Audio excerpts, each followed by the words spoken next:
Sir ಶಾಂತಿ ಅಂತ ಇಲ್ಲಿ RR ನಗರದಿಂದ. ಹಸ್ಬೆಂಡ್ ಮಂಜುನಾಥ್ ಅಂತ 37 1 year ಆಯ್ತು. ಅದು ಶುಗರ್ ಅಂತ ಬಂದಿದ್ದು ನಾವು.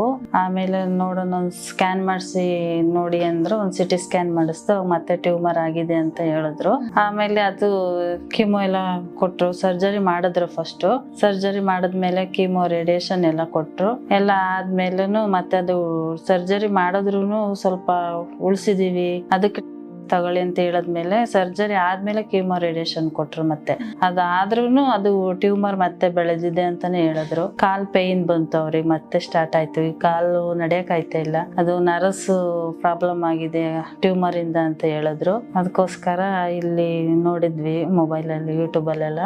ಹಂಗಾಗಿ ಇಲ್ಲಿಗೆ ಬಂದ್ವಿ. ಅವ್ರಿಗೆ ಲಿಯೋಮಯ ಸರ್ಕೋಮಾ ಅಂತ ಹೇಳಿದ್ರು. ಇಲ್ಲ ಏನು ಅವ್ರಿಗೆ 10 ವರ್ಷದಿಂದನೇ ಸರ್ಜರಿ ಆಗಿತ್ತು. ಸ್ಟೋಮಾ ಬ್ಯಾಗ್ ಹಾಕಿದ್ರು. ಅದಾದ್ಮೇಲೆ 10 ವರ್ಷ ಚೆನ್ನಾಗೇ ಇದ್ರು. ಅವ್ರಿಗೆ ಏನು ಪ್ರಾಬ್ಲಮ್ ಆಗಿರ್ಲಿಲ್ಲ, ಪೇಯ್ನೇ ಬಂದಿಲ್ಲ ಅವರಿಗೆ. ಸಡನ್ ಹಿಂಗ್ ಆಯ್ತು. ಆಮೇಲೆ ಟ್ಯೂಮರ್ ಸರ್ಜರಿ ಮಾಡಿದ್ಮೇಲೆ ಹೇಳಿದ್ರು, ಈ ತರ ಮತ್ತೆ ಟ್ಯೂಮರ್ ಬೆಳ್ಕೊಂಡದೆ, ಅದು ಅಷ್ಟು ಒಳ್ಳೇದಲ್ಲ ಅದು ಅಂತ ಹೇಳಿದ್ರು.